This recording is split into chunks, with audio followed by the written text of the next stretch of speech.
পশ্চিম আফ্রিকার দারিদ্র্যপীড়িত দেশ সেনেগালের প্রত্যন্ত গ্রাম বম্বালিতে জন্মগ্রহণ করেন বিশ্বনন্দিত মুসলিম ফুটবলার সাদিও মানে। বম্বালি সেনেগালের এমন এক প্রত্যন্ত অঞ্চল যেখানকার বাসিন্দাদের তিনবেলা ঠিকমতোই আহারই জোটে না। খামার এবং কৃষিকাজ বম্বালি গ্রামের একমাত্র জীবন জীবিকা।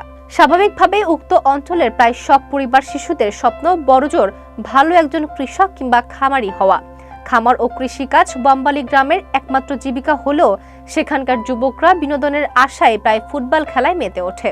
আর নিজের কোনো ফুটবল না থাকায় প্রায় জাম্বুরা কিংবা শক্ত কিছু নিয়ে ধুলোর মধ্যে বিরামহীন অনুশীলন চালিয়ে যেতেন সাদিও। 15 বছর বয়সে বেশ সুনাম অর্জন করেছিলেন তিনি। গ্রামের সেরা খেলোয়াড় বলা হতো তাকে।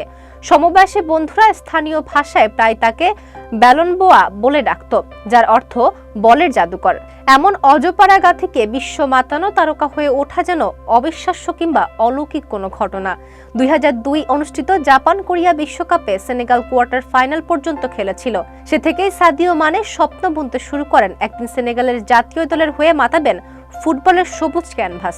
ফুটবল মাঠে গতি, লক্ষ্য আর ক্ষিপ্রতা সবকিছু থাকা সত্ত্বেও ইমাম বাবার সন্তান সাদিওর হৃদয়ে লালিত স্বপ্ন সায় দেয়নি তার পরিবার। কারণ সাদিও মানের পরিবারের সদস্যরা সাধারণত গ্রামের মসজিদে ইমামতি পেশায় নিযুক্ত হতো। সামান্য পেট ব্যথায় চিকিৎসার অভাবে না ফেরার দেশে পাড়ি জমান মানের বাবা। বাবার মৃত্যুতে পরিবারের অবস্থা আরো সংকটাপন্ন হয়। বাবার প্রস্থানের পর আবারও মাকে ফুটবলার হওয়ার ইচ্ছার কথা জানালেও রাজি হননি সাদিওর মা। তাই নিজের স্বপ্ন পূরণে একদিন রাতের অন্ধকারে বাড়ি ছেড়েই পালিয়ে যান তিনি। নিজের লক্ষ্যে অবিচল মানে সকল কষ্ট হাসি মুখে মেনে নিয়ে অনেক কাঠখড় পুড়িয়ে মাত্র 19 বছর বয়সে ফরাসি ফুটবল ক্লাব মেৎজেতে যোগ দেন। সেদিন বিষয়টি ফোনে মাকে জানানোর পর সাদিওর মা বিশ্বাসই করতে পারেনি। বম্বালের জরাজীর্ণ কুটিরে জন্ম নেওয়া তার ছেলে ফ্রান্সে এত বড় তারকা ফুটবলার হওয়ার সত্ত্বেও ইসলাম ধর্মের অনুসারী সাদিও মানে ভুলে যাননি তার অতীত। বিশ্বের অন্যতম ধনী ফুটবলার হয়েও বিন্দুমাত্র অহংকার নেই তার। সামান্য পেট ব্যথায় হাসপাতাল এবং চিকিৎসার অভাবে মারা গিয়েছিল সাদিওর বাবা। নিজ গ্রামের বম্বালি আর কোনো সন্তানকে যেন এমন পরিস্থিতির মুখোমুখি হতে না হয় সেজন্য তিনি নিজ উপার্জনে সিংহভাগ দিয়ে এলাকায় হাসপাতাল নির্মাণ করেছেন। শিশুদের ভবিষ্যতের কথা ভেবে নির্মাণ করে দিয়েছেন স্কুল এবং খেলারও মাঠ।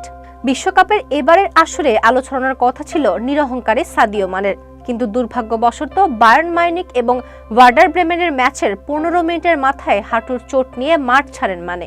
প্রাথমিকভাবে চোটের তীব্রতা এতটাই বেশি মনে হয়েছিল যে ফ্রান্স সহ ইউরোপের শীর্ষ গণমাধ্যমগুলো মানের বিশ্বকাপ শেষ বলেও খবর প্রকাশ করে। তবে 30 বছর বয়সী দলের সেরা খেলোয়াড়, যিনি একাই দলকে পৌঁছে দিয়েছেন বিশ্বকাপের মতো বড় আসরে, তাকে নিয়ে কিছুতেই আশাহত রাজি নন সেনেগাল কোচ। বায়ার্ন মিউনিখের এই খেলোয়াড়কে নিয়ে চূড়ান্ত দল ঘোষণা করেছেন আলিও সিসে। তবে সেনেগালকে স্বস্তি দিয়ে বায়ার্নের সহকারী কোচ জানান, সাদিও মানে পায়ে আঘাত পেয়েছিল, ফলে স্নায়ুতে ব্যথা অনুভব করেছিল। গুরুতর কিছু নয় এবং তার বিশ্বকাপ খেলা নিয়ে কোনো ঝুঁকিও নেই। সকল সংখ্যা কাটিয়ে এবারের বিশ্বকাপ রাঙাতে পারবেন সাদিও মানে, এমনটাই প্রত্যাশা ফুটবল প্রেমীদের।